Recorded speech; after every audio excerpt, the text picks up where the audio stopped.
14h-16h, Brigitte Lahaie, Sud Radio. Bonjour à tous, nous sommes ensemble durant ces 2 heures sur Sud Radio. Pourquoi l'amour tient une place si importante dans notre vie? Alors longtemps, je me suis posé cette question et c'est peut-être en observant la nature que j'ai réalisé à quel point tout était lié. Même les plantes sont liées entre elles. Alors nous, pauvres humains qui venons au monde totalement dépendants de nos parents, forcément, nous sommes emplis d'amour pour ces êtres qui nous aident à grandir. Et puis ensuite, on aimera et on sera heureux ou bien on souffrira. Parfois même tellement qu'on aura envie de mettre fin à ces jours.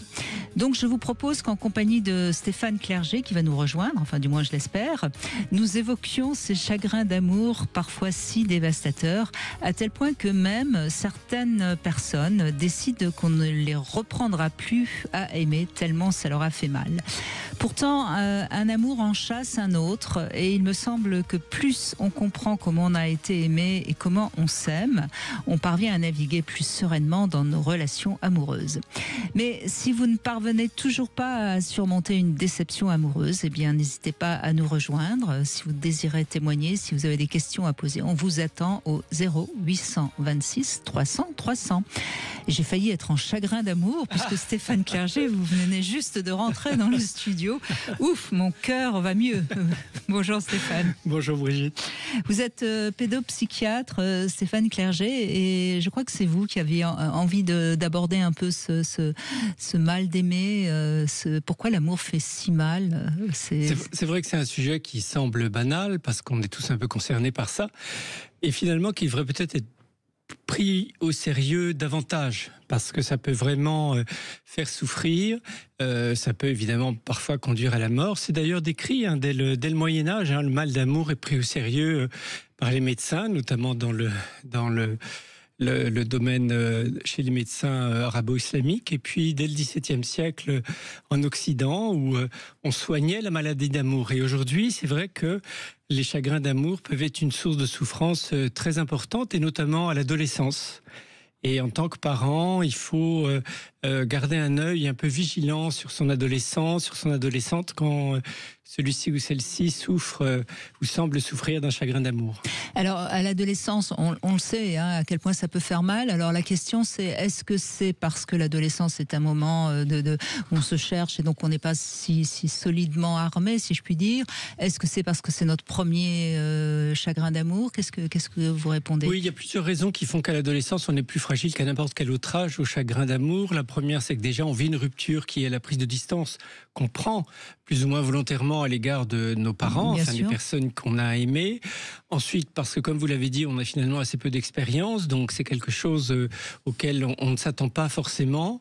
Et puis, le cerveau n'est pas tout à fait mature, donc on gère évidemment mal les émotions, et en particulier les émotions négatives. C'est aussi parce que, de manière un peu plus métaphysique, on idéalise l'amour, mais aussi parce que c'est un âge où on se construit, où on devient autre, et que les ruptures amoureuses peuvent impacter également sur l'image qu'on a de soi, sur notre construction personnelle. Donc ça peut nous toucher même sur le plan de l'identité, donc extrêmement profondément.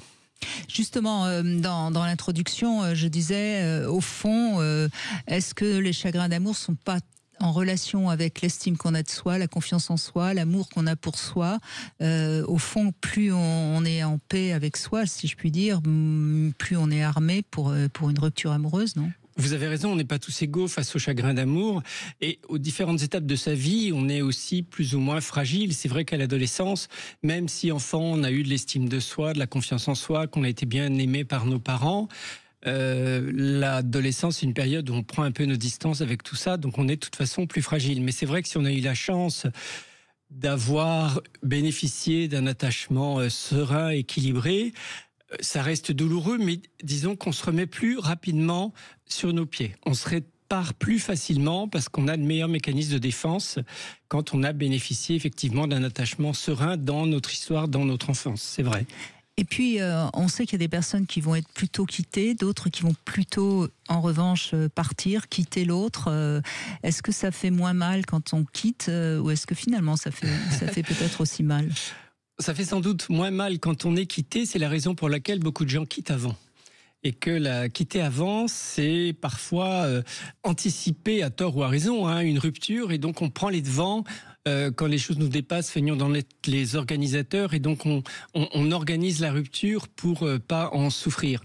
Un peu, parfois d'ailleurs, toute proportion gardée, comme des gens qui auraient peur de mourir et qui se mettraient fin à leur jour pour dire c'est moi qui décide.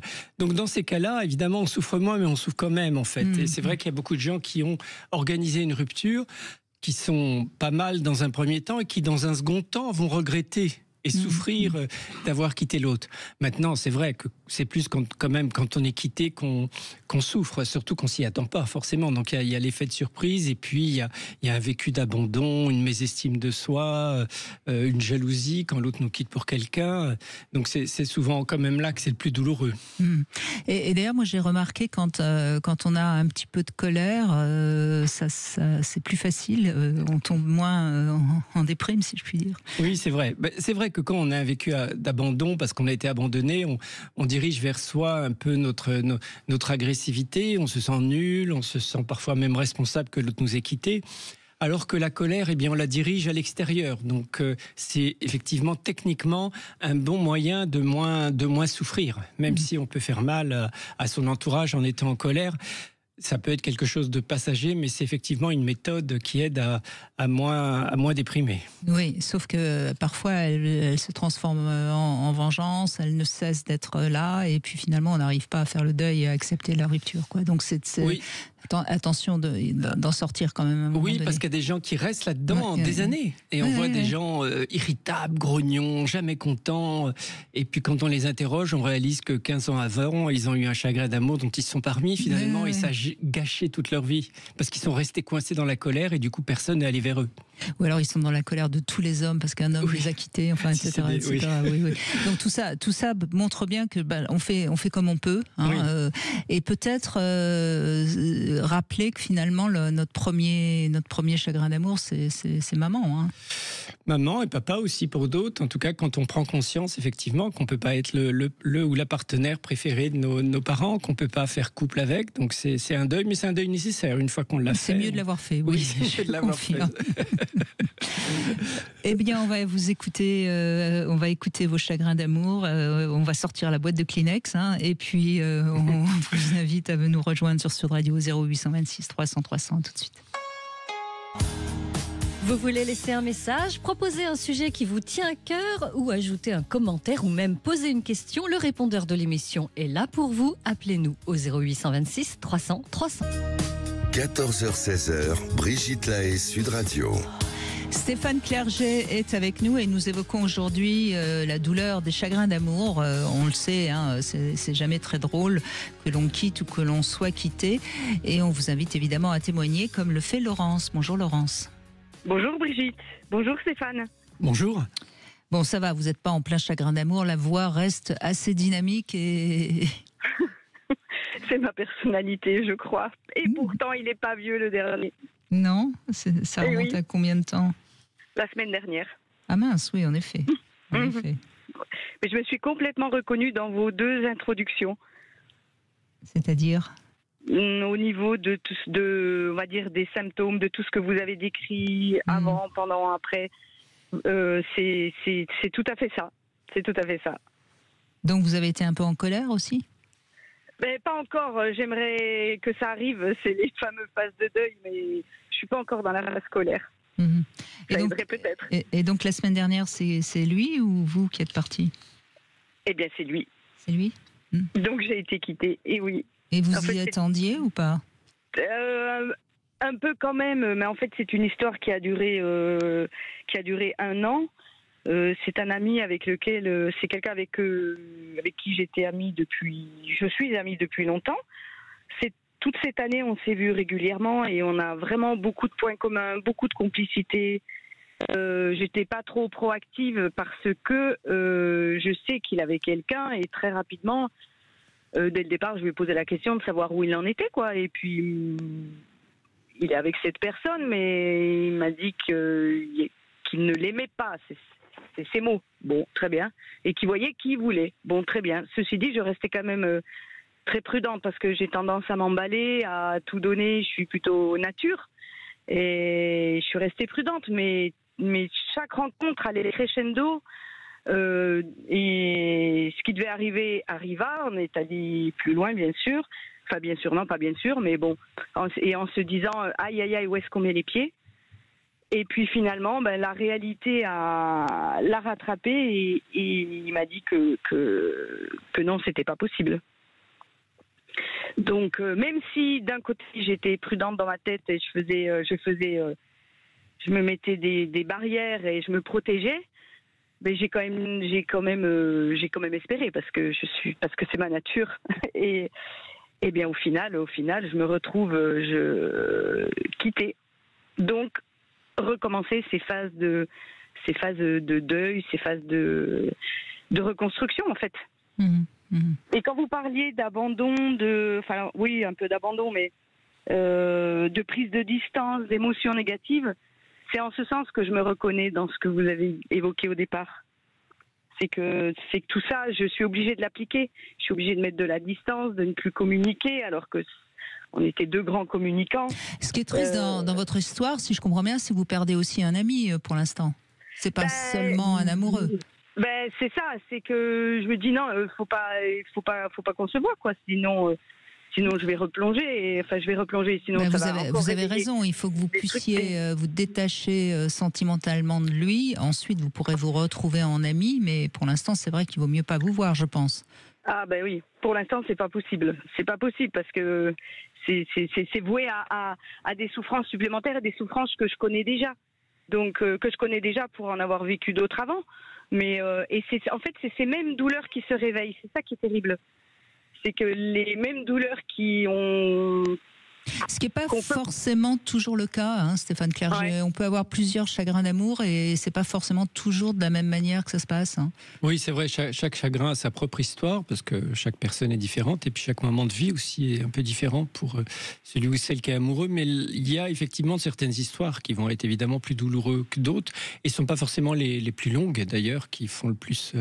mal. Donc c'est un peu le mystère de l'amour. Pourquoi telle personne à tel moment a un tel impact sur nous? Là, dans votre histoire, ce qui est quand même particulier, et d'autres se reconnaîtront, c'est le fait que vous étiez amis. Et c'est vrai que le passage de l'amitié à l'amour, c'est souvent un peu compliqué. Moi, comme psychiatre d'adolescent, je rencontre évidemment souvent ça.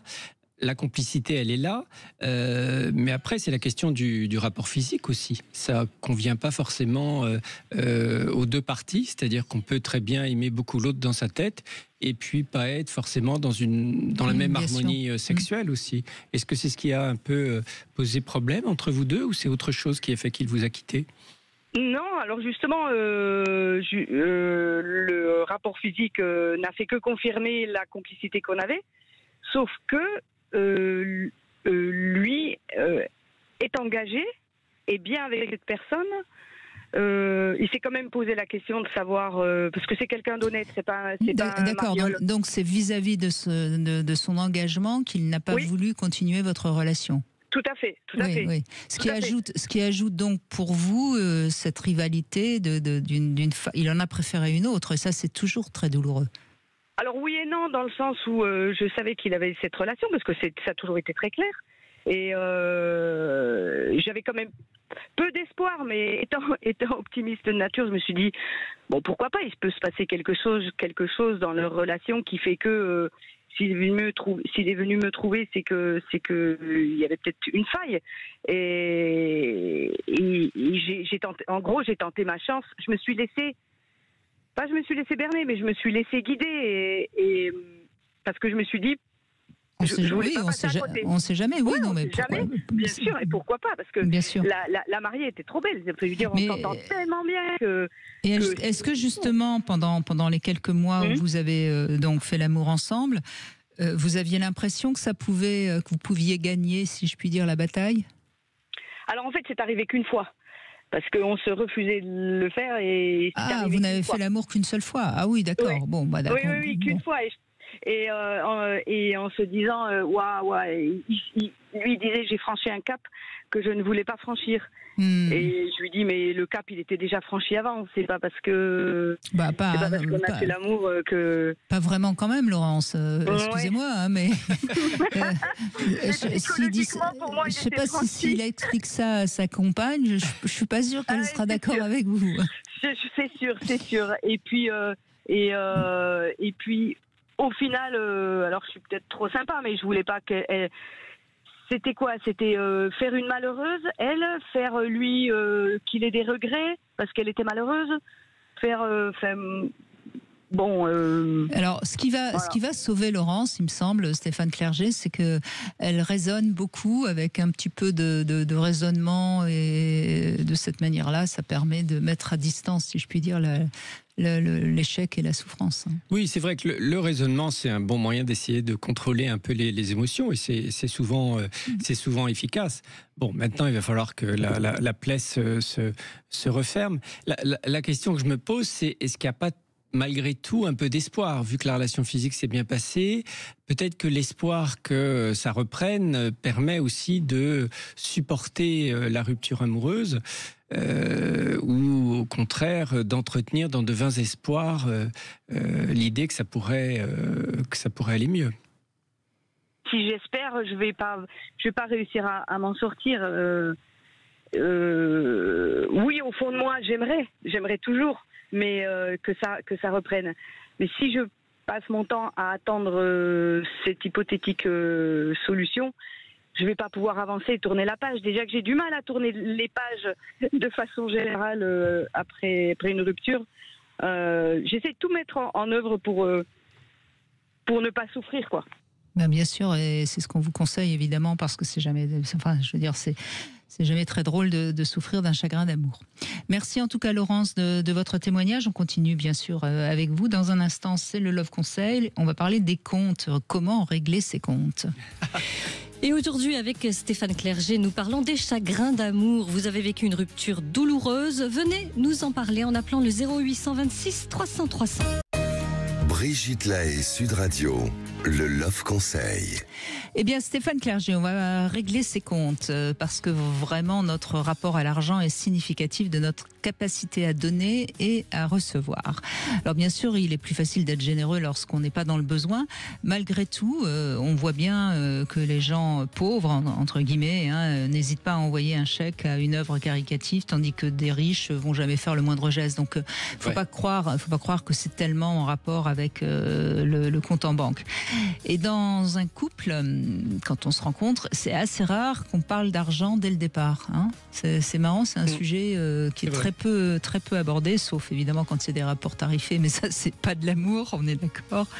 Et pourtant, il serait clair de ne pas faire l'impasse sur ce sujet parce que les dépenses, à un moment donné, quand on vit ensemble, il est mieux de faire éventuellement un compte commun. Et pour qu'il y ait compte commun, il vaudrait mieux qu'il y ait un rapport de confiance, parce que tout achat important devrait être discuté. C'est pas, sinon on peut avoir une méchante surprise.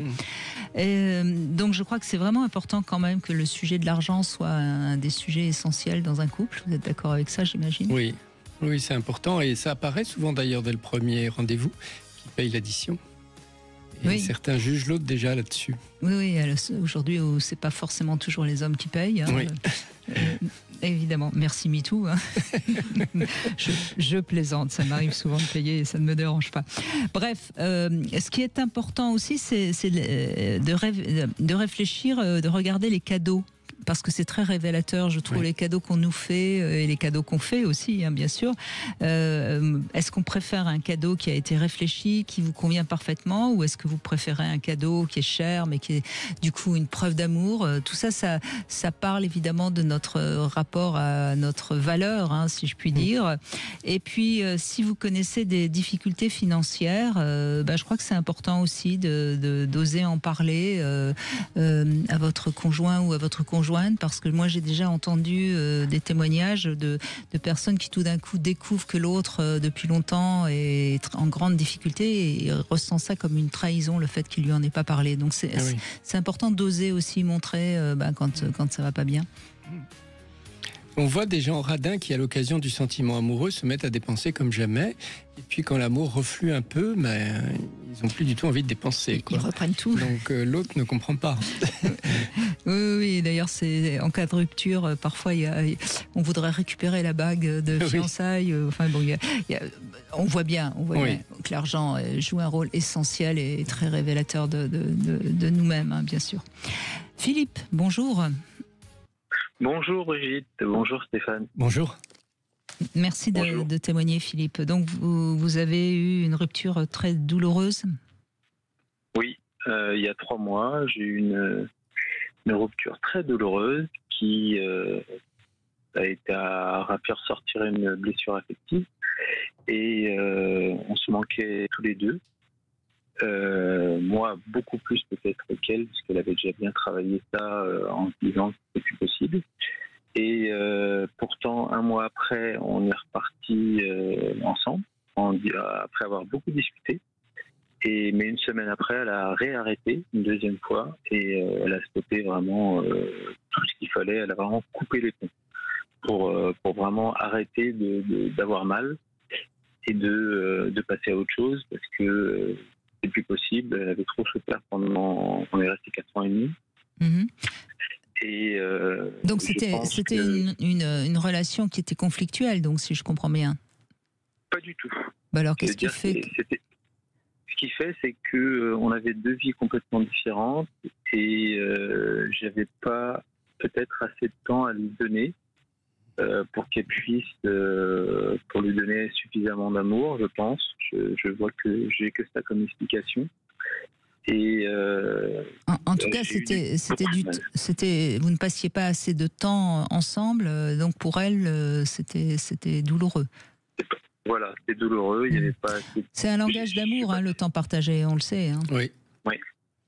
J'en donnais du temps, mais j'en donnais même beaucoup, mais c'est vrai que j'en donnais qu'une semaine sur 2 déjà. Et j'essayais d'être le plus possible présent. Et la deuxième semaine, c'était à cause des enfants, je suppose? Oui, bien sûr. Oui.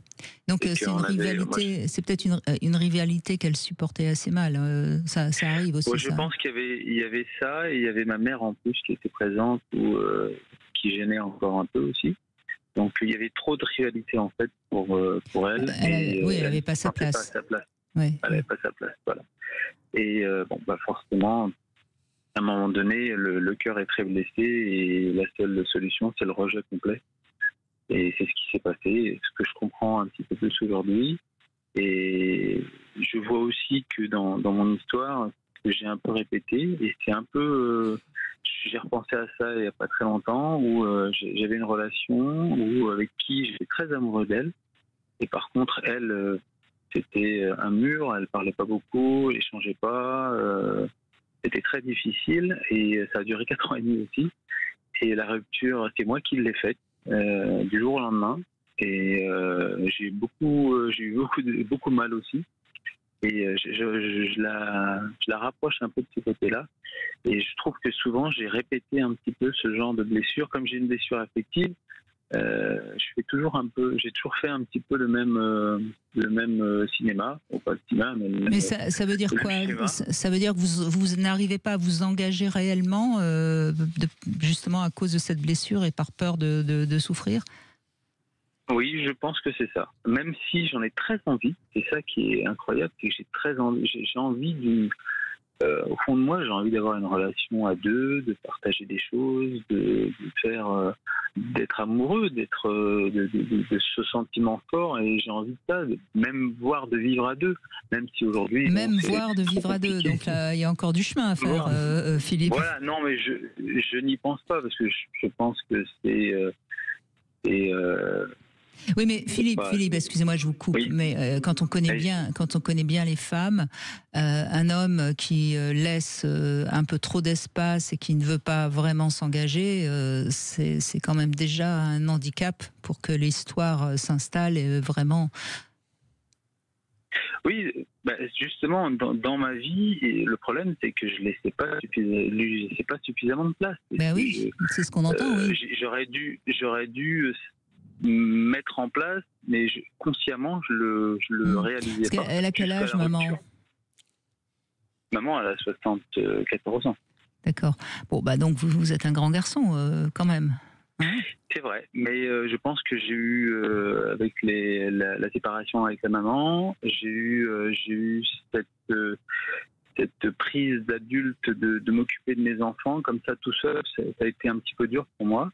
Et même si je me sens capable, mais ça m'a fait peut-être un petit peu peur et j'ai peut-être besoin de quelqu'un. Oui, mais alors là, en ce qui concerne les enfants, c'est quelque chose qu'on peut comprendre. Mais on peut passer une semaine avec ses enfants sans pour autant totalement abandonner la personne qu'on aime et avec qui on est. C'est-à-dire, vous pouvez très bien un soir laisser les enfants à garder et la retrouver. Vous pouvez l'appeler, vous pouvez être très présent malgré une absence. C'était un peu le cas, parce que j'arrivais quand même à la voir dans la semaine. J'arrivais à la voir pas longtemps. D'accord. Mais ou l'appeler, mais c'était pas. C'était pas suffisant pour elle. Je pense que c'était peut-être pas. Voilà, je le faisais, mais c'est vrai que je le faisais pas tout le temps. Et je pense que c'était pas suffisamment pour elle. Et elle m'avait déjà mis une alerte 2 ans auparavant que j'ai pas écouté. Je pense, j'ai pas suffisamment pris conscience de la chose. On est bien avec un homme là, hein, Stéphane Clerget qui. Voilà. Oui, mais est-ce que elle avait, parce qu'elle met une alerte, c'est gentil, mais est-ce qu'elle était précise ? Est-ce qu'elle vous a dit clairement, j'ai envie qu'on vive ensemble, moi je veux bien cohabiter avec tes enfants ? Est-ce qu'elle était partante pour une vie commune ? Non, surtout pas avec mes enfants, parce que les siens étaient très grands et les miens étaient très petits. Donc la vie comme ça, c'était pas possible. Et si elle vous l'avait proposé, vous pensez que vous auriez accepté ? Oui, mais je pense que c'était hors de question. Ouais, donc elle n'a pas non plus fait trop, entre guillemets, trop d'efforts non plus, elle.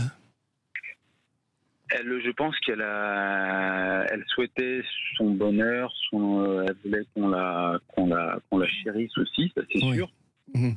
Effectivement, il y avait des conditions. Alors le problème, c'est que les miennes ne rentraient pas dans les siennes. Donc c'est-à-dire que moi, mes enfants, je peux pas les enlever, je peux pas les dépasser. Non. Donc ils sont obligatoirement là. Donc après le week-end, c'est évident. Là, c'est même pas à discuter. De toute façon, une relation à deux, c'est beaucoup de compromis. Et quand il y a des enfants, il y a forcément une priorité. On va pas vous dire qu'il fallait abandonner vos parents, vos enfants. Vous êtes un bon parent, ça c'est évident. Non, mais là, il y a. Je crois dans ce que vous dites que de toute façon la relation était plus ou moins à court terme ou long terme vouée à l'échec. C'est ce qu'on entend. Voilà, c'est ce que j'ai pas voulu croire, mais effectivement, je vois pas comment on aurait pu avancer plus avec toutes ces contraintes. Et il fallait que quelqu'un perde quelque chose, que ce soit d'un côté ou de l'autre, ou voir les deux. Alors après, il y a l'amour, c'est sûr. Il y en avait entre nous, il y a de l'intimité, il y avait beaucoup de partage, il y avait beaucoup de choses en commun, on partageait plein de choses. Et on ne s'est jamais vraiment disputé, à part pour ce genre de choses, justement, pour un manque de présence. C'est là où ça pouvait... En fait, il y avait des reproches, quoi. Il n'y avait pas de dispute, mais des reproches. Non, il y avait des reproches et moi, alors voilà, est-ce que j'aurais dû faire aussi des efforts du côté de ma mère ? Ça c'est sûr. J'aurais pu faire ça, mais je l'ai pas fait. Bon, c'est comme ça, mais c'est vrai que. Je pense.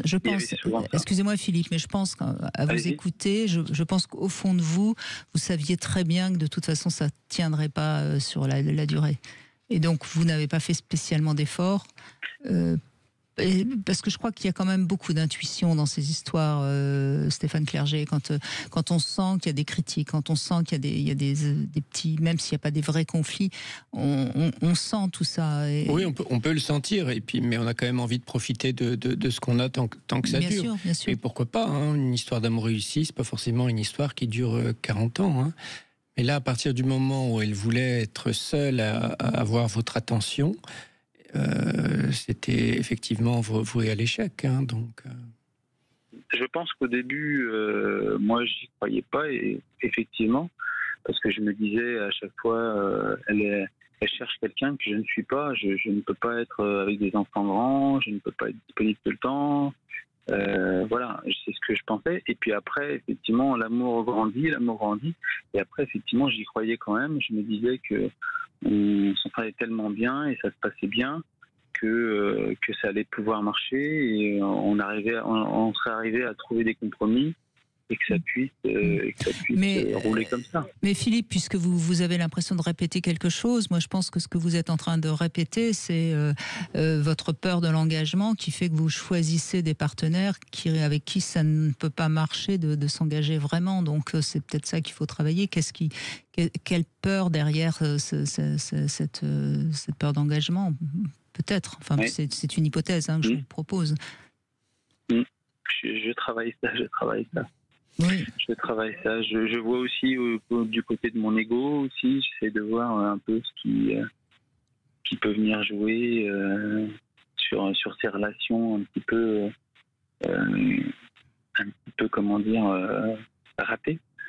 Parce que il y en a que j'ai vraiment voulu réussir, il y en a d'autres je ne savais pas trop, mais l'amour n'était pas autant là, on va dire. Cela dit, j'aime pas ce terme raté. Je crois qu'on rate jamais des relations parce qu'on apprend toujours des choses sur soi. On apprend toujours l'amour, la relation amoureuse, c'est vraiment, j'aime bien le dire, c'est peut-être ce qui nous permet le plus d'avancer sur nous-mêmes. Donc c'est jamais raté, oui. même si ça se termine, on aura appris des choses sur soi. Ce qui est incroyable, c'est que toutes mes autres relations, mes 3-4 relations longues avant, ne m'ont pas fait réagir comme cette dernière.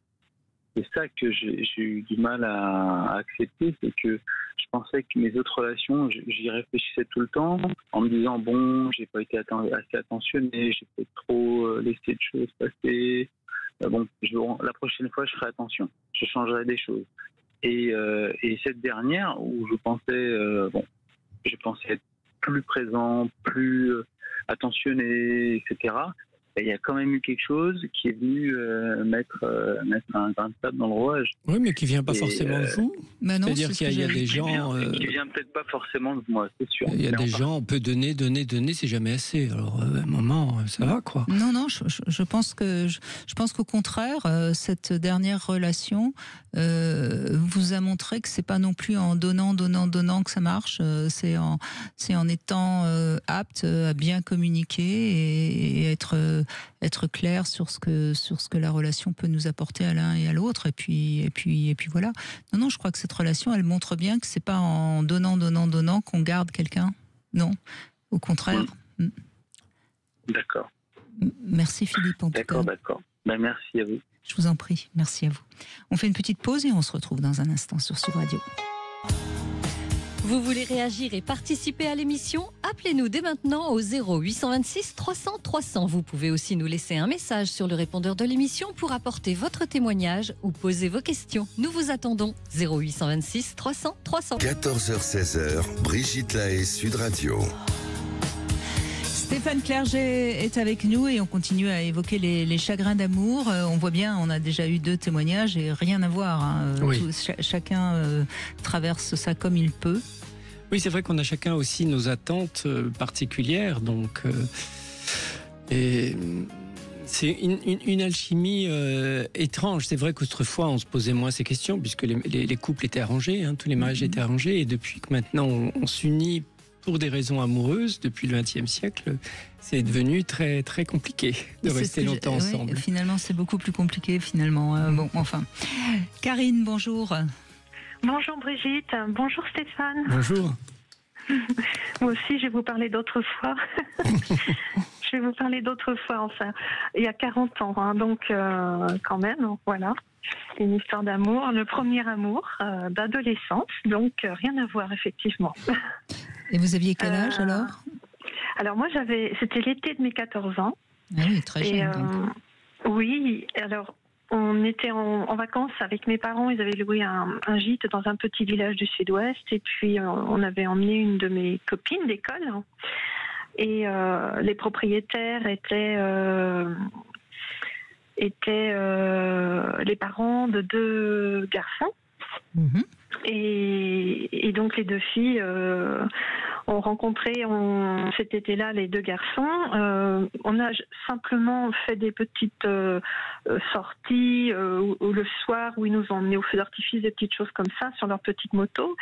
Mais mon autre copine, enfin ma copine avait jeté son dévolu sur l'un, mais il s'est pas passé grand-chose en somme entre nous tous là, mais tout le monde est rentré, la fin des vacances est arrivée et à la rentrée, moi j'ai reçu un courrier de celui qui me plaisait tant et l'aîné des deux frères, 2 ans de plus que moi, et a commencé une correspondance amoureuse très forte, très très très puissante. Vous écriviez, oui, là, ah oui. Et là, c'est vrai qu'on peut y mettre tout ce qu'on veut et on va forcément aller très très loin dans son idéalisation, je suppose. Oui, et on prévoyait notre avenir ensemble. Hein.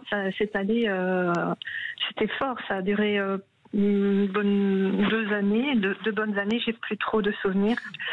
Mais et que j'ai jeté par la suite quand je me suis mariée par respect pour mon mari, je me suis mon ex-mari maintenant, mais je me suis débarrassée du courrier, ce que je regrette. Bon, ça c'est un détail, mais non, c'est pas un détail. Je donne ce conseil. Il ne faut jamais se séparer de ces lettres d'amour parce que quand on est plus vieux, on peut vraiment avoir plaisir à les relire. Ouais. Ah, c'était très très beau. Alors on parfumait nos courriers, on manquait pas du tout. Enfin, c'était fréquent. Hein. Il y avait beaucoup de courriers, hein. Même parfois des petits coups de fil quand on y arrivait. Et puis. Mais alors, qu'est-ce qui a fait que ça s'est arrêté ? Ah, mais oui. Alors, sa maman italienne. Elle a senti sans doute que quelque chose changeait chez son fils, j'en sais rien. Et puis elle a vu les courriers, elle y a mis son nez et elle a trouvé que ça allait trop loin. Pas du tout dans le sens qu'elle désirait sans doute donner pour son fils. Et elle y a mis un terme. Donc elle a appelé ma mère, qui m'a fait un jour venir pour m'expliquer ça, et elle m'a dit vous allez devoir arrêter, on stoppe la correspondance. Sa mère a trouvé les lettres, elle les a lues et voilà.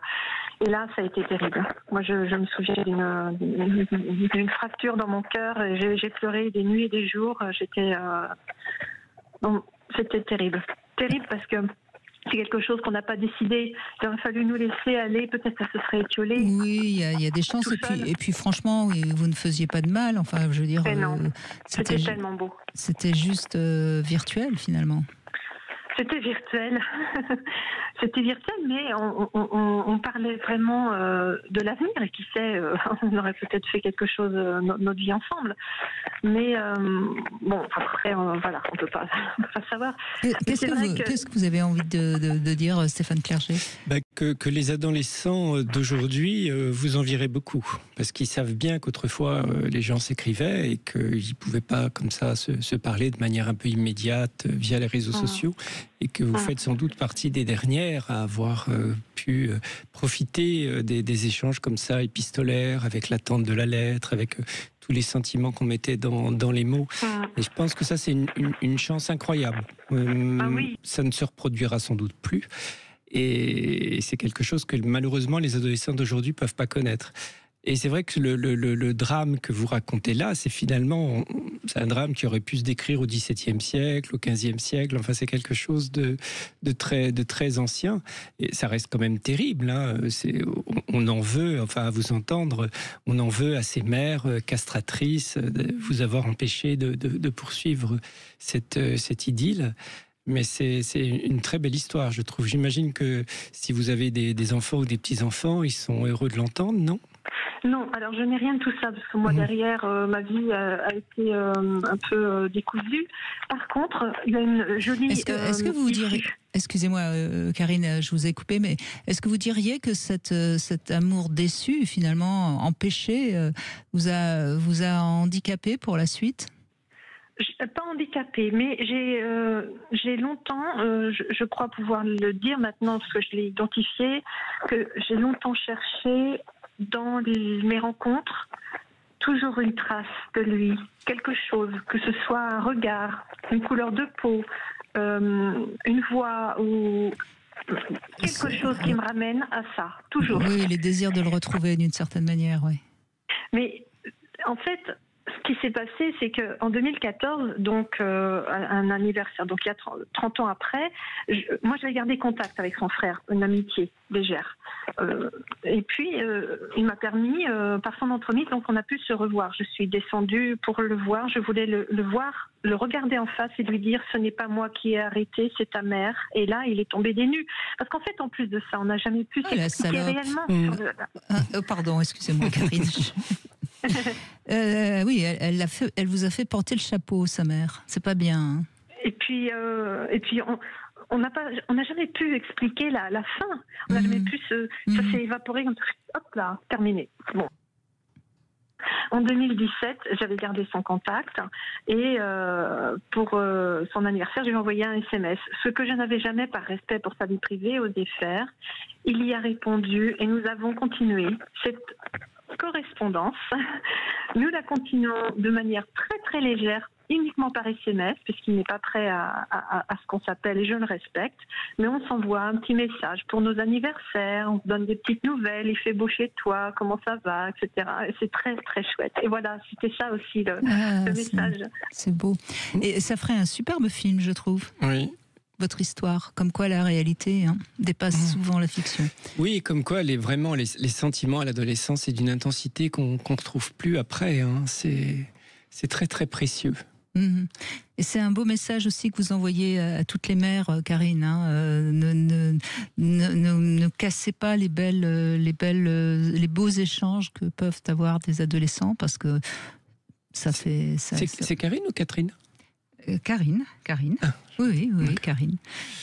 Absolument. Bon, merci beaucoup, Karine, en tout cas, de ce joli témoignage. On continue après les infos et n'hésitez pas, vous aussi, à nous raconter vos chagrins d'amour. Petite devinette du jour, quel est le point commun entre les fleuves et les femmes ? Stéphane Clerget, la réponse, c'est après les infos. Vous avez vécu un chagrin d'amour. Comment l'avez-vous surmonté ? Venez nous en parler. Appelez-nous au 0826 300 300. 14h-16h, Brigitte Lahaie, Sud Radio. 14h-16h, Brigitte Lahaie, Sud Radio. Stéphane Clerget est avec nous, pédopsychiatre, et je rappelle que vous êtes également auteur de nombreux livres. Le dernier, c'est Le cerveau médecin, c'est aux éditions Le Duc, dans lequel vous nous montrez à quel point on est responsable de sa santé, ou en tout cas on peut bien l'améliorer grâce à des tas de choses. Et puis vous aviez écrit également Hypersensible, hyper amoureux, c'est en poche aux éditions de la Musardine. Et sans doute que lorsqu'on est hypersensible, on souffre plus lors d'un chagrin d'amour, évidemment. Oui, c'est vrai que l'hypersensibilité, à la fois, c'est plus intense, nos histoires d'amour, mais à la fois, quand il y a des soucis, quand il y a des ruptures, on vit ça encore plus douloureusement. Donc, il y a des choses à faire, il y a des mesures à prendre, si j'ose dire, pour prévenir ça et se réparer en cas d'hypersensibilité, oui. C'est parfois d'ailleurs à l'occasion d'un chagrin d'amour que certains découvrent leur hypersensibilité. Parce qu'il y a beaucoup de gens hypersensibles qui ne savent pas qu'ils le sont. Et c'est à l'occasion d'une rupture amoureuse parfois qu'ils le découvrent. Oui, quand ils sont dévastés, et c'est pas à ce point-là, c'est peut-être révélateur d'une hypersensibilité. Alors la devinette du jour, quel est le point commun entre les fleuves et les femmes ? Point commun, ça coule. Ou ça coule de source, je ne sais pas. Eh bien, l'un comme l'autre se livrent à des débordements, les premiers en sortant de leur lit et les secondes en y entrant. C'est assez joli. Hein. Si ça pouvait être toujours vrai. Que les fleuves sortent toujours de leur lit, non, peut-être pas. Allez à Valencia, oui. Et on verra ce que vous disent les Espagnols. Nathalie, bonjour. Oui, bonjour Brigitte et bonjour à votre invité Stéphane Clerget. Maxime, bonjour. Je vous en prie. J'ai été interpellée par l'émission aujourd'hui. J'aime beaucoup vous écouter. Malheureusement, là, je viens juste de la prendre au vol. Et j'en profite pour vous appeler, pour vous raconter quelque chose qui m'a profondément perturbée. Il y a quand même déjà quelques années, et c'est toujours sensible. Après avoir vécu pendant 25 ans avec le père de mes enfants, j'ai rencontré un monsieur, mais alors vraiment totalement par hasard lors d'un stage, et j'ai eu une sorte de passion pour ce monsieur. Et quand je me suis aperçue que j'étais amoureuse, en fait, j'ai envie de dire c'était déjà trop tard. J'étais déjà complètement attrapée, c'est ça. J'ai mis à peu près 1 mois à tomber amoureuse de ce monsieur. Et comme il était marié, qu'il avait 4 enfants, j'ai fui, en fait. Je l'ai quitté et j'ai été dévastée par cette rupture, en fait. Oui, oui. Mais peut-être parce que vous êtes partie en étant encore dans l'état amoureux intense et ça, j'allais presque dire, c'est pas ce qu'il faut faire, quoi. Oui, mais en fait, je voyais qu'il était empêtré dans son histoire de mariage, qu'il avait déjà raté. Oui, mais c'était son histoire, c'était pas la vôtre, vous voyez. Ça part ça part d'une belle morale, hein, de quitter pour le soulager. Peut-être que vous vous sentiez coupable aussi, hein, d'être avec un homme marié. Tout ça peut se comprendre. Mais moi, ce que je dis, c'est pas tellement pour vous, puisque de toute façon vous l'avez fait. Hein. Mais je dis, quand on quitte quelqu'un alors qu'on est encore très amoureux, c'est généralement assez dévastateur. Vous êtes d'accord, Stéphane Clerget ?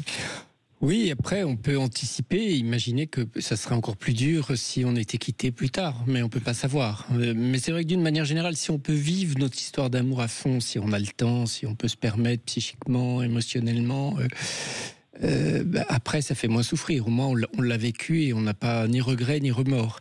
Mais c'est courageux, en tout cas, d'arrêter, je trouve, en amont pour des raisons morales ou peut-être aussi pour se dire qu'on souffrira moins si on organise la rupture que si on la subit. Oui, je crois que ce que vous venez de dire, c'est très important parce que je sais que j'ai, de par mon histoire, des troubles de l'attachement, en fait. Et le fait qu'il me réponde pas au téléphone parce qu'il était marié, qu'il puisse pas donner toute sa valeur à notre histoire, en fait, ça me faisait déjà souffrir. D'accord, oui. C'est pas seulement pour lui que j'arrêtais l'histoire, c'était aussi pour moi. Vous protégez. Voilà, je me sentais complètement happée par cette histoire et en fait, j'ai compris il n'y a pas si longtemps que ça, en fait, que cet homme avait une douceur que je n'avais jamais connue auparavant. Mmh. C'est-à-dire que pour moi, la douceur, c'était quelque chose d'inestimable, en fait, et je l'avais jamais connue avec le père de mes enfants. Et en fait, c'est ça qui m'a complètement... Et peut-être que cette douceur, vous ne l'avez pas connue non plus avec votre mère. Exactement, c'est ça. Et c'est pour ça qu'elle était si belle et si réconfortante et si sécurisante. Elle était très belle, mais elle n'était pas du tout sécurisante. Au moment où vous l'aviez, si. Mais après, comme de toute façon, il était pas pour vous, il n'était pas libre. Évidemment, c'était d'autant plus douloureux. Et c'est tout le paradoxe de cette histoire. C'est-à-dire qu'on comprend pourquoi vous êtes tombée si vite amoureuse de lui. Ouais. Et pourquoi vous n'avez pas voulu la continuer. Voilà, c'est ça. C'était une sorte de déchirement. J'ai mis longtemps à décider de travailler. J'ai travaillé ça en EMDR et ça a été très, libérateur. Mais vous avez bien fait, vous voyez, ça confirme ce que je disais dans la première heure, puisque vous n'écoutiez pas, je le répète, nos histoires d'amour, même si elles sont obligatoirement terminées, elles parlent de nous et elles révèlent beaucoup de choses sur nous-mêmes. Ah oui. Et c'est certain qu'il m'est arrivé une autre fois de rencontrer une personne qui avait cette douceur, cette qualité d'être, cette qualité de douceur que j'ai pas connue souvent. Et en fait, ça a été pareil. Je suis tombée amoureuse en même pas un mois. Je suis tombée. C'est comme un coup de foudre. Mais je pense que quand on est fragile, parce qu'on a eu, comme vous, des troubles de l'attachement, il faut effectivement être prudent et que une histoire d'amour difficile peut complètement mettre en vrac notre personnalité et qu'il faut tomber sur une personne qui, évidemment, partage notre amour, première condition, et deuxièmement, peut s'inscrire dans la continuité et quelqu'un d'honnête et ne va pas jouer avec notre cœur. Donc ça se trouve pas sous le sabot d'un cheval. Donc je pense qu'il faut faire attention quand même. Et je pense que vous avez bien fait d'avoir été prudente. Oui, voilà, j'étais prudente, mais ce qui m'a quand même vraiment étonnée, c'est que l'un comme l'autre n'était pas particulièrement attaché à moi. Je pense qu'il n'y avait pas vraiment d'amour, alors qu'ils étaient capables quand même de donner cette grande douceur. Et même aujourd'hui, ça me questionne. Pourquoi les hommes ne seraient pas capables d'une grande douceur, Nathalie? Non, mais... Pourquoi? Parce que, vous savez, enfin, je crois qu'on est sensuellement, d'une certaine manière, qu'on aime ou qu'on n'aime pas quelqu'un. Enfin, je veux dire, bien sûr que lorsqu'on aime, on vibre plus fort, mais on va pas forcément être un meilleur amant en tant qu'homme si on aime ou si on n'aime pas. Enfin, je veux dire, on a une manière d'être qui est assez... Non, mais j'avais, je pense, cette croyance que la douceur, c'était un signe d'amour. Et pour vous, est-ce que... oui, c'est intéressant ce que vous dites, oui. Peut-être que vous comprenez mieux si vous acceptez l'inverse, c'est-à-dire qu'on soit attaché à quelqu'un et qu'on soit dur avec cette personne tout en étant attaché à elle. Peut-être que vos parents étaient comme ça, d'ailleurs. Attachés à vous, mais durs. Oui, mais c'est ça. C'est-à-dire que moi, c'est spécial, puisque j'ai été abusée dans mon enfance. Quelle horreur, oui.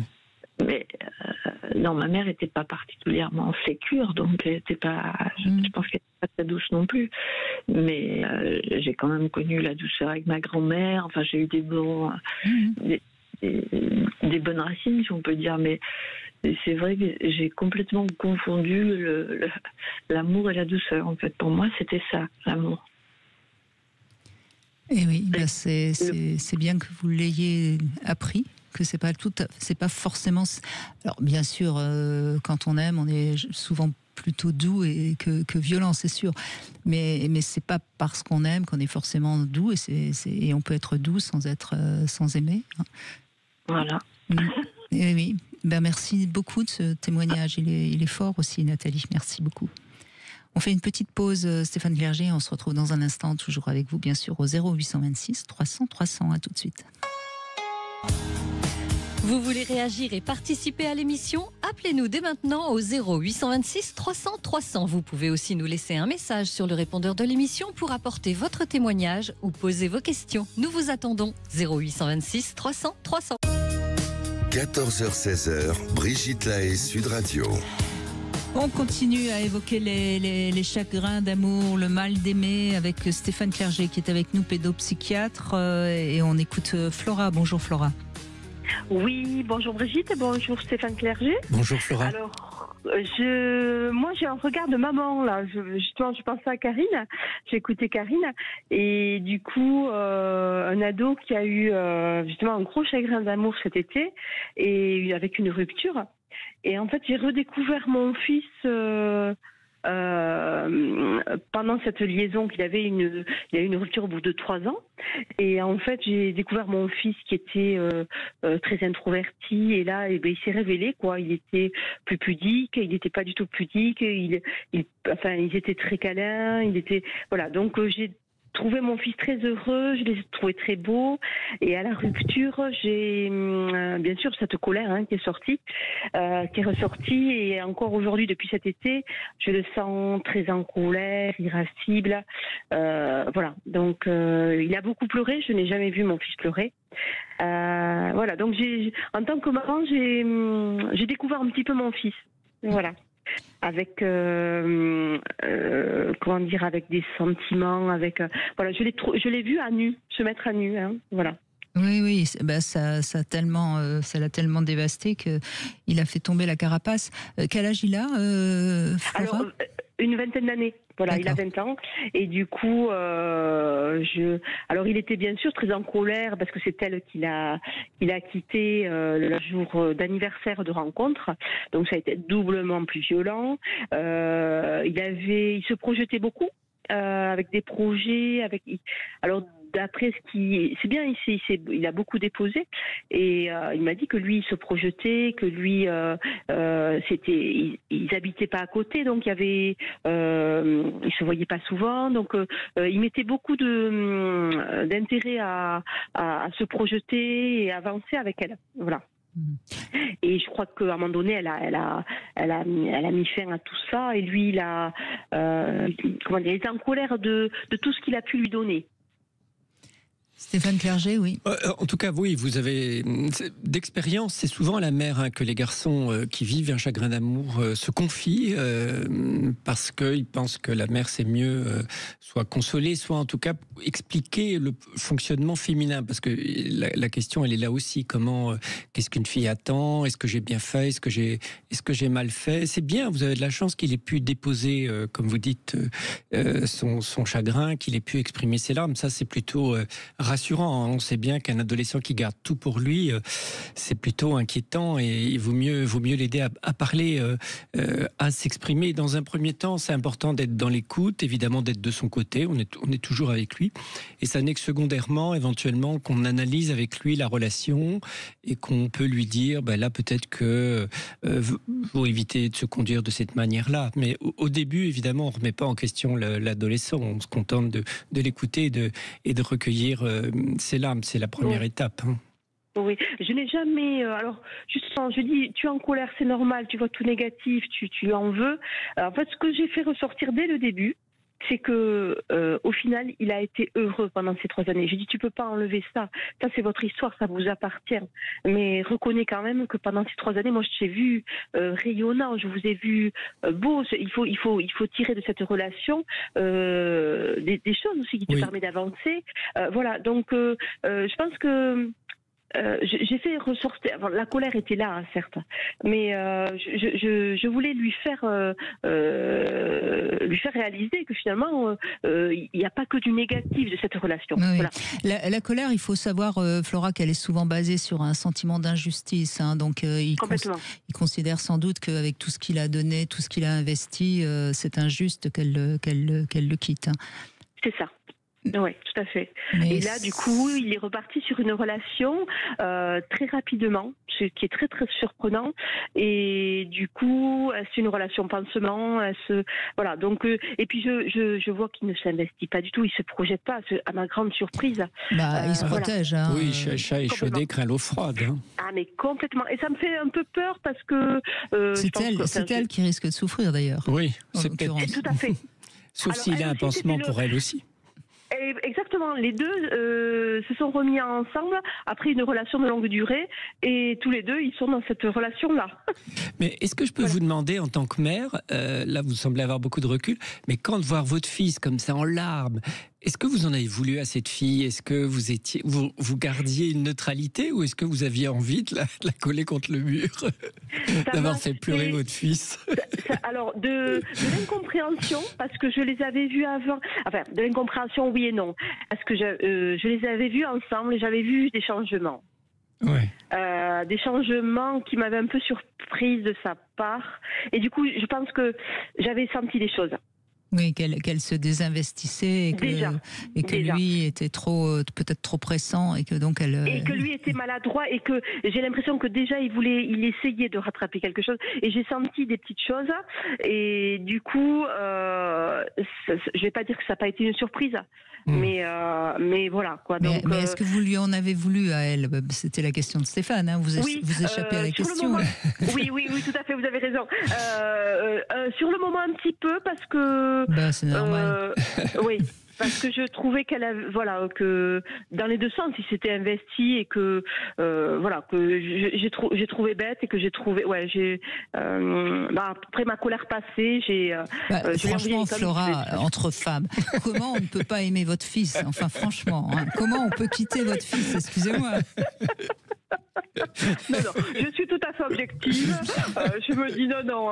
Parfois, je le trouve pas. Je me dis, mais c'est pas possible, c'est pas ce que j'ai voulu lui transmettre. Alors, vous voyez, je prends beaucoup de recul. Voilà. Mais en tout cas, le fait qu'il se réinvestisse rapidement, même si c'est pas tout à fait une relation très, très, très amoureuse, etc., ça montre quand même qu'il a des ressources. Donc, je pense que vous n'avez pas trop à vous inquiéter. Hein. Ah non, tout à fait. Non, c'est clair que, alors il s'est acharné au travail à côté, je pense qu'il a mis toute sa colère ailleurs, il s'est défoncé entre guillemets dans le travail. Attendez, il a su aussi exprimer sa tristesse puisqu'il a pleuré. Donc on voit quelqu'un qui est quand même assez à l'aise avec ses émotions. Donc tout ça est plutôt bon signe. Hein, oui. À ma grande surprise. Oui, tout à fait. Donc ça prouve qu'il est déjà assez mature et puis cette première histoire va lui montrer aussi que il faut pas non plus se mettre à genoux devant une femme parce que sinon elle risque de s'en aller. Hein. C'est un peu ça finalement le conseil qu'on aurait envie de donner. L'amour debout. Tout à fait, voilà. Non, mais c'est triste, mais c'est vrai, les hommes qui sont trop des caniches, hein, pour utiliser une expression que tout le monde comprendra. C'est vrai. Surtout, je pense, aujourd'hui, avec les jeunes femmes tellement indépendantes, tellement... Ah oui. Non, Stéphane, vous n'êtes pas d'accord avec ça ?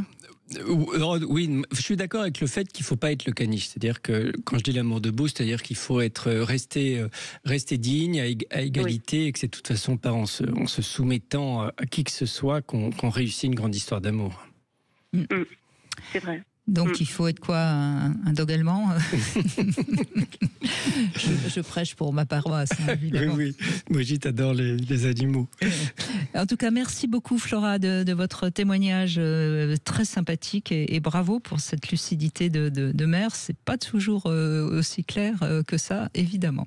Allez, on fait une petite pause, on se retrouve pour le sexo conseil. On va parler des vêtements support du désir. À tout de suite. Vous voulez réagir et participer à l'émission? Appelez-nous dès maintenant au 0826 300 300. Vous pouvez aussi nous laisser un message sur le répondeur de l'émission pour apporter votre témoignage ou poser vos questions. Nous vous attendons. 0826 300 300. 14h-16h, Brigitte Lahaie, Sud Radio. Brigitte Lahaie, Sud Radio. Le sexe au conseil. Eh bien, on va parler des vêtements support du désir. On n'imagine peut-être pas assez l'importance de nos habits sur le désir qu'on va provoquer, mais également sur le désir de nous-mêmes. Parce que lorsqu'on met des vêtements un peu agréables, etc., on va nourrir notre propre désir, c'est-à-dire notre envie de plaire, de séduire, sans s'en rendre compte. Et si on se met en survêtement, ça va pas nourrir grand-chose. Hein. Vous êtes d'accord que on s'habille pas de la même manière si on sait qu'on va rester de toute façon tranquillement chez soi ou si on va sortir. Oui, c'est vrai qu'il y a des tenues qui vont avec des projets particuliers. Voilà, donc c'est important de comprendre ça pour ne pas quand même finir par mettre n'importe quoi sur le dos, parce qu'après il ne faut pas s'étonner de ne plus de perdre le désir.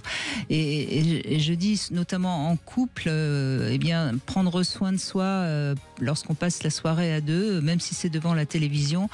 C'est pas mal d'enlever la salopette qu'on avait toute la journée pour bricoler et puis de mettre quelque chose d'un peu plus saillant. En ayant pris une douche avant. De tant qu'à faire, oui. Non mais on plaisante, mais c'est vrai que c'est quand même important. Quand vous mettez un vieux survêtement avec des trous, vous indiquez très clairement: je ne suis pas dans le désir de te séduire, et donc quelque part vous avez démissionné. Alors je ne dis pas qu'il faut à chaque fois être irréprochable, avec tout parfait, etc. On a le droit aussi d'être habillé un peu décontracté, mais entre habillé décontracté et garder les vêtements dans lesquels on a transpiré toute la journée, c'est pas ça veut c'est pas vrai dire. Que le sport en chambre, c'est pas en survêtement. ou alors c'est un fantasme comme un autre, hein, pourquoi pas. Voilà, donc je pense que c'est vraiment important. Le relâchement vestimentaire, c'est le premier pas vers le relâchement de la vie sexuelle du couple. Donc pensez-y, faites attention. Et puis n'hésitez pas, si vous avez l'impression justement que votre partenaire se laisse aller, vous lui faites écouter la chanson de Charles Aznavour.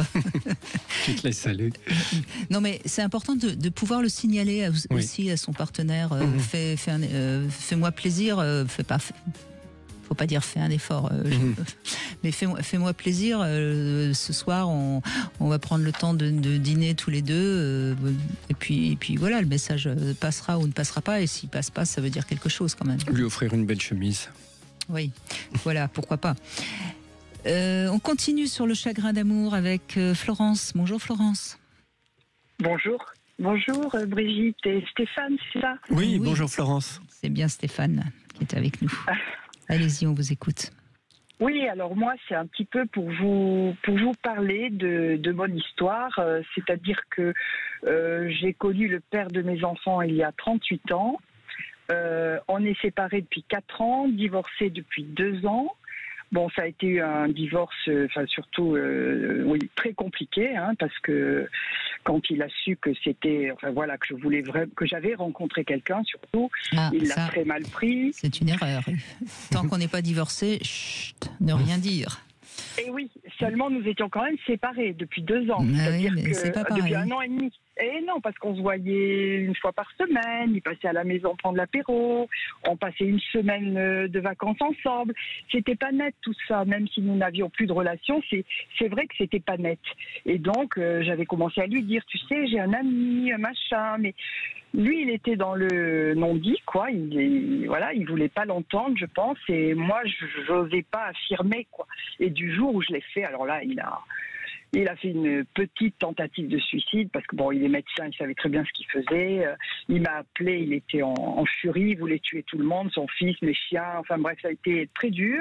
Il a été hospitalisé quand même 15 jours en psychiatrie. Quand même, oui. Oui. Non mais attends. C'est quand même quelqu'un, il faut que je précise quand même, qui est assez dépressif, qui a toujours été dépressif, qui a un gros trouble anxieux, qui a subi des maltraitances dans son enfance. Et moi, si vous voulez, je l'ai toujours porté, je l'ai toujours aimé, j'ai toujours essayé de l'aider. Et c'est vrai que moi aussi, hein, quand je l'ai rencontré, j'avais eu aussi des manques. Hein, oui, mais attendez, vous avez fait votre temps, hein, 38 ans, ça va, hein, on a le droit de tourner la page.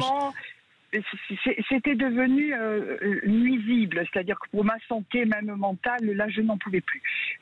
Moi qui étais quelqu'un de joyeux, de dynamique, là j'avais l'impression que j'étais exsangue, j'avais plus de force, je pouvais plus le porter. Et donc mes enfants étaient grands, j'ai dit maintenant c'est bon. Et voilà, et j'ai bien fait, je ne regrette pas de l'avoir fait, etc. Mais maintenant, j'ai connu 2 personnes depuis, une personne avec qui je suis restée 2 ans et là, celle-ci avec qui je suis depuis 1 an. Et malgré l'amour qui est là, parce que notamment la personne avec qui je suis actuellement, nous avons une bonne connexion, c'est quelqu'un avec qui je me sens très très bien, eh bien je fais toujours la comparaison et j'ai toujours la nostalgie de cette histoire d'amour qui n'a pas pu... Voilà, pour moi, c'était l'homme de ma vie et j'ai l'impression que je n'ai pas réussi à le sauver, à ce que ça aille jusqu'au bout. Et votre mission, c'était une mission je sais pas, c'est comme mon Graal, comme si j'avais perdu mon Graal, quoi. c'est très curieux, c'est vraiment un manque profond. C'est comme si un peu on m'avait... Il représentait trop de choses. Quand je l'ai connu, on est devenus des amis et puis aussi, amoureux amis, mon confident, il était tout. Il était ma nouvelle famille, on a construit une famille ensemble. Et c'est vrai que depuis, c'est très très compliqué de l'oublier. Alors là, maintenant, on a à nouveau des relations très correctes, puis il a rencontré quelqu'un.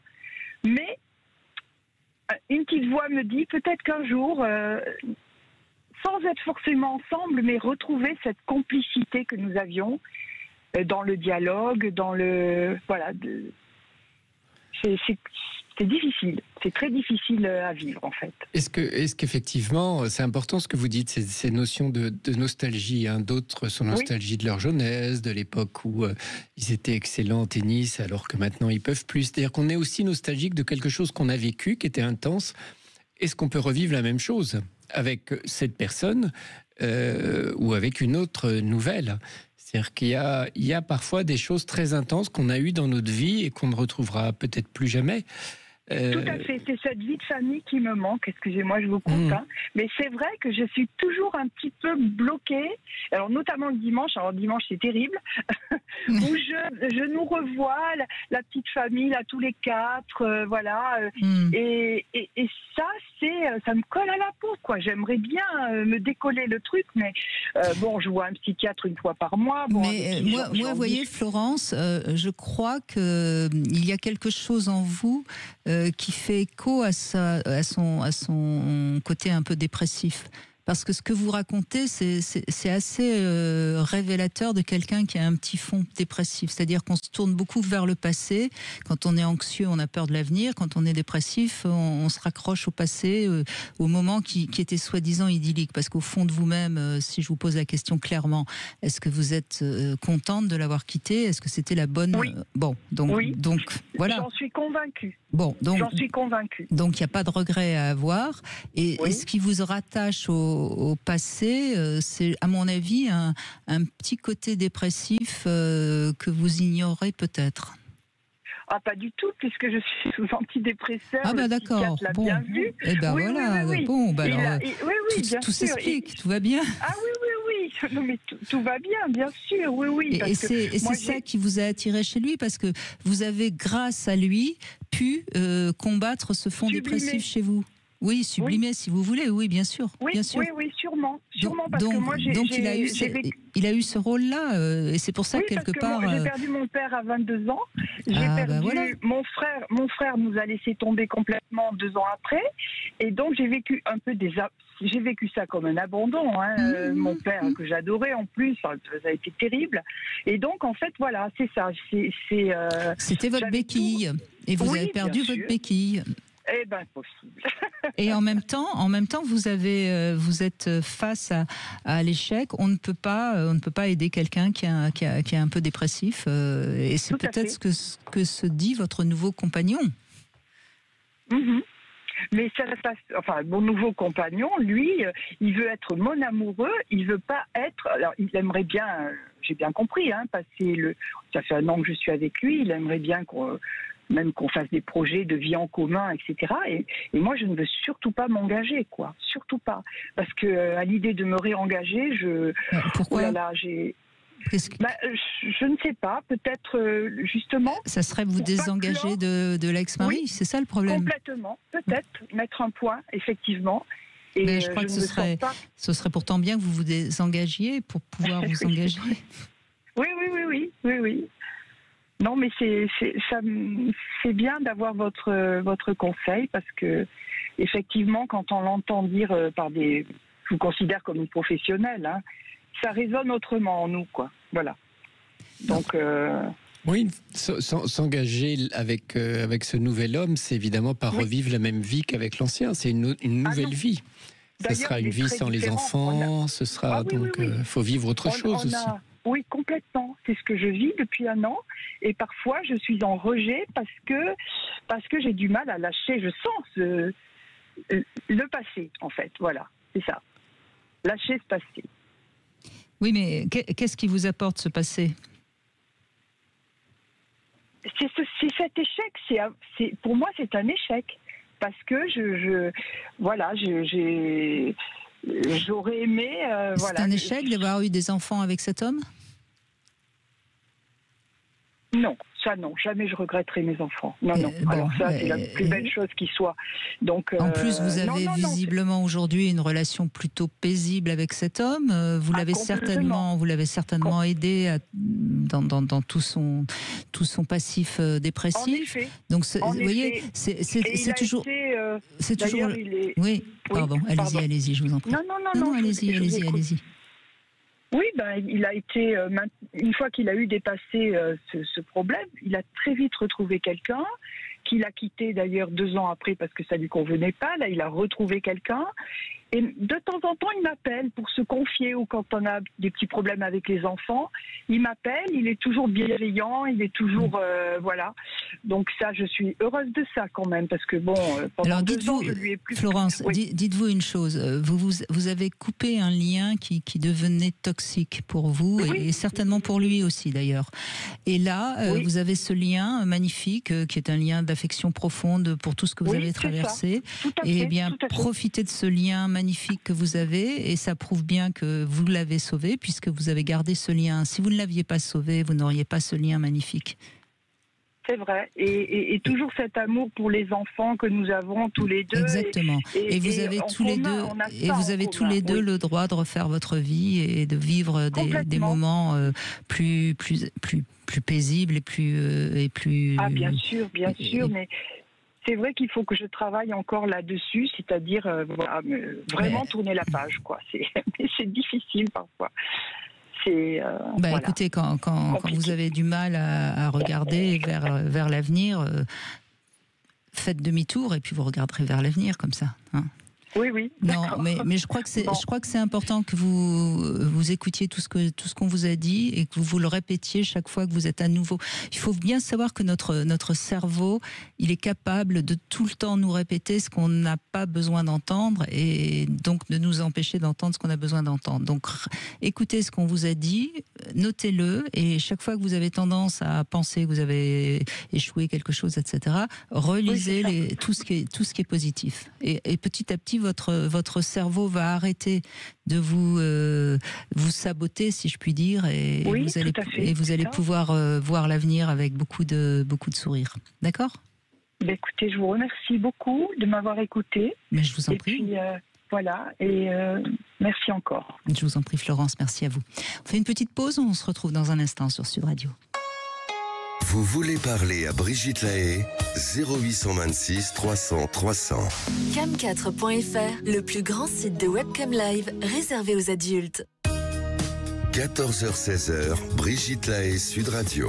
Stéphane Clerget est avec nous pour évoquer les chagrins d'amour. On a vu depuis 14h, il n'y a pas 2 histoires qui se ressemblent. Et ça, je trouve que c'est vraiment très intéressant et très important à signaler. Oui, c'est incroyable, cette complicité. Cette complexité qu'il y a finalement, tous les chagrins d'amour possibles. Et c'est vrai que les témoignages qu'on a eus aujourd'hui montrent la diversité des chagrins d'amour possibles. Ça montre bien comment l'amour est inexplicable finalement. Marjorie, bonjour. Oui, bonjour Stéphane. Bonjour. Bonjour Brigitte. Moi, je vous ai écouté depuis 2 heures là, et ça m'a apporté beaucoup de choses. Oui, alors moi, en fait, c'est un peu complexe, mais j'étais avec quelqu'un qui, à la base, était un ami à moi. On était dans le même groupe. Il avait une compagne. Mais en fait, il y avait plus de sentiments entre eux, il y avait juste l'enfant, mais ils voulaient rester ensemble. Et nous, on a commencé à se fréquenter dans ce contexte-là. Et en fait, finalement, ils se sont séparés. Moi, je m'y attendais pas. J'avoue que ça m'a un peu perturbée parce que, j'ai été perturbée. Finalement, au bout de quelques mois, on a fini par se mettre ensemble. Oui. Mais avec plein de complications parce que par rapport au groupe, par rapport à elle, qui m'a vraiment énormément pourri la vie. Et puis lui, il n'était pas non plus... il avait des réticences. Non, il avait des réticences. Et puis finalement, on s'est mis ensemble. Et puis là, dernièrement, on s'est séparés. Je suis partie parce que je ne savais jamais quand est-ce que j'allais le voir. Et il est très occupé. Bon, moi, je pense que surtout, c'est une excuse. Et voilà. Et donc, on ne s'est pas vu pendant 1 mois et demi ou 2. Et là, moi, j'ai recraqué, je l'ai recontacté. Et donc, on s'est revus et je suis un peu perdue. Voilà. Et vous vous êtes revus, c'est vous qui étiez parti, de toute façon. Oui. Bon. Et vous êtes revus depuis combien de temps ? Pas longtemps, là. C'est la semaine dernière. La semaine dernière, oui. Donc c'est à nouveau, enfin c'est encore tout neuf pour voir si vous avez l'impression, puisque si j'ai bien compris, vous êtes un groupe, donc vous l'avez quand même revu même après l'avoir quitté. Non, il a disparu des radars. D'accord. Donc vous ne savez pas comment il a vécu votre rupture. Ah ben si, on s'en est parlé. Il était en colère contre moi. En colère, oui. D'accord. Parce que pour lui, en fait, pour lui, vraiment, c'est qu'il n'a pas le temps et que je suis pas compréhensive, quoi. D'accord. Et il était ravi de vous retrouver. Oui. D'accord. Donc maintenant, c'est à vous de comprendre aussi quels sont vos sentiments. Visiblement, vous avez eu envie de le revoir. Ça veut dire que vous êtes attaché à lui, que vous n'avez pas envie de le perdre. Donc acceptez peut-être un peu mieux ce qu'il vous donne et ce qu'il ne peut pas vous donner, tout en essayant d'obtenir un tout petit peu plus par vos qualités féminines. Oui, c'est sûr. C'est sûr. Vous voyez, parce que le problème souvent avec les hommes, c'est que si on leur demande de manière trop directe, on n'obtient pas grand-chose. Il faut être un petit peu plus, on va dire, manipulatrice. Hein, c'est vrai, et j'aime pas ça. Ben oui, mais c'est comme ça que ça marche, Marjorie. Parce que, je sais pas si vous êtes d'accord, Stéphane Clerget, mais les hommes n'aiment pas qu'on leur impose les choses de manière trop directe. Oui, je ne sais pas si les femmes aiment tellement non plus. C'est-à-dire qu'on n'aime pas en général qu'on nous impose les choses. Donc oui, il faut faire preuve de malignité au sens positif du terme. Ouais. Vous êtes contente de l'avoir revu? Ah, je suis contente de l'avoir revu. Hein. Je me pose énormément de questions. Je ne suis pas sûre que ce soit une bonne idée, mais en tout cas, ça. Bah, écoutez, vous verrez bien. De toute façon, c'est ce qu'on disait en tout début d'émission. Si vous êtes amoureuse de lui, mieux vaut continuer à le revoir. Petit à petit, si vraiment vous souffrez trop, ça sera plus facile aussi d'en faire le deuil. Pour l'instant, vous n'avez pas encore suffisamment souffert, si je puis dire, pour trouver plus d'avantages à ne pas le revoir qu'à le revoir.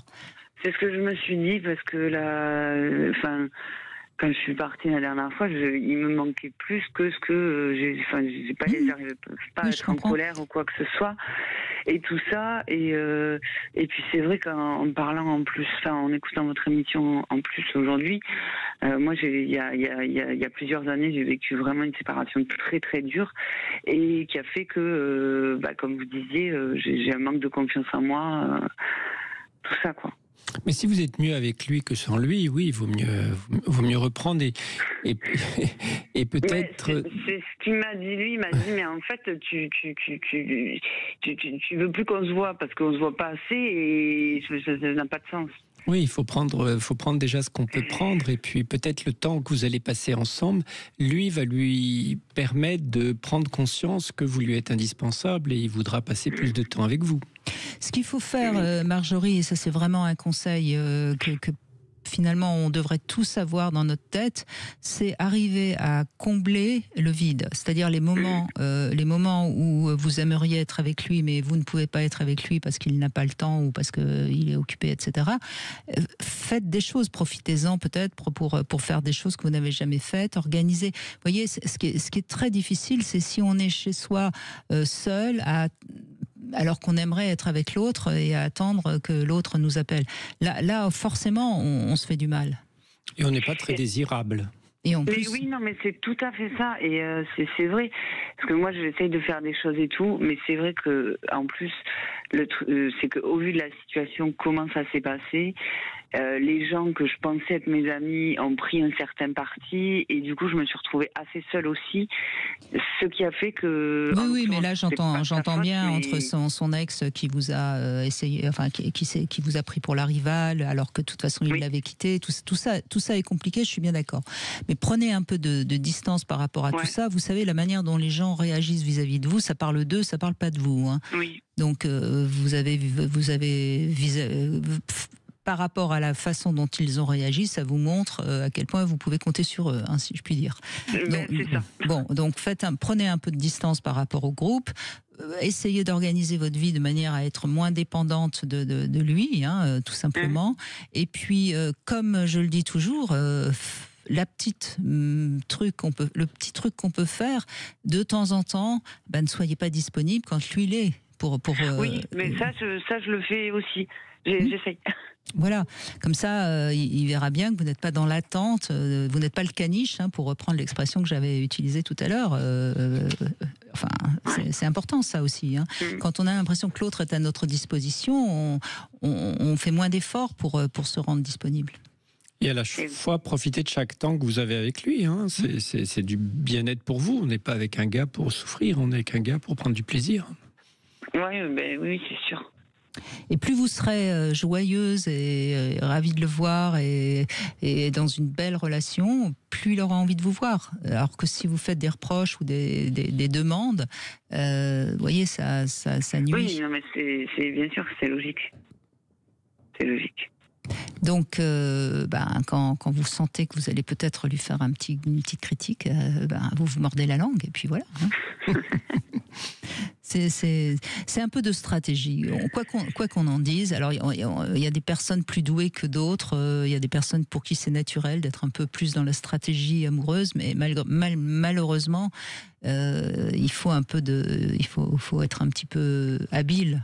On n'attrape pas les mouches avec du vinaigre. Je sais pas, moi, il y a vraiment un truc chez moi qui fait que je pense que je pourrais très bien le faire. Alors, faites-le. Mais en fait, ça me renvoie une mauvaise image de moi d'être manipulatrice. Il y a quelque chose comme ça. Je peux y arriver, mais j'aurais une mauvaise image de moi. Parce qu'il faut le prendre comme un jeu, pas comme une stratégie. L'objectif étant de ne pas lui faire du mal. Donc quand c'est de la manipulation qui vise au bonheur de l'autre, ça va. Parce que lui-même, il se rend pas compte que vous êtes faits pour être ensemble tous les deux. Donc il faut l'aider. Il faut l'aider, Marjorie. Ah mais je pense que lui, si, c'est juste que lui, ça lui convient comme c'est en fait. Lui, il est content comme ça, mais il comprend pas pourquoi. Pour l'instant, parce que vous n'avez pas généré du manque. Ce que Brigitte vous conseille, c'est de générer un peu de manque, justement, par un petit peu de manipulation, par un peu de jeu. Et donc, j'en génère quand je m'en vais, mais quand je reviens, j'en génère plus, c'est vrai. Mais non, mais il faut pas aller. C'est pas tout noir ou tout blanc la relation amoureuse. C'est ça aussi qu'il faut bien entendre. Vous avez, je crois que vous avez très très bien compris. Oui, j'ai compris. Je crois que j'ai bien compris. Donc c'est important. Mais encore une fois, on n'a pas, on n'a pas à se juger mal parce qu'on manipule un tout petit peu l'autre quand c'est dans le désir d'être heureux ensemble et que c'est pour le bien de la relation. Évidemment, si on traite l'autre comme un objet, non. Mais c'est important. De toute façon, il faut se respecter et respecter l'autre. À partir du moment où on est dans le respect mutuel, tout est possible. On peut jouer et quand on regarde tous les films d'amour, toutes les histoires, tous les romans d'amour, on voit bien que c'est pas si simple une relation qui s'inscrit dans la durée. Et il faut dépasser tous les aléas de la vie et c'est pas facile. Donc il faut s'armer. Merci Marjorie en tout cas, merci beaucoup. Merci Stéphane Clerget. Donc là, qu'est-ce que vous avez envie de dire finalement ? Peut-être déjà ne pas se quitter trop tôt. Attention à ça. Hein. Surtout aujourd'hui, je trouve. Oui, c'est vrai qu'aujourd'hui, on laisse tomber trop facilement. On n'est pas assez persévérant. Donc oui, c'est bien de persévérer, sauf si évidemment on souffre trop. Mais c'est bien aussi de garder espoir et parce que l'espoir peut être aussi un petit peu contagieux. Et que quand on croit en son couple, eh bien, on peut aussi persuader l'autre que le couple a de l'avenir. Donc, faut pas laisser tomber à la première difficulté. Il faut continuer de gravir et pour arriver au sommet, le mieux est peut-être toujours pour demain.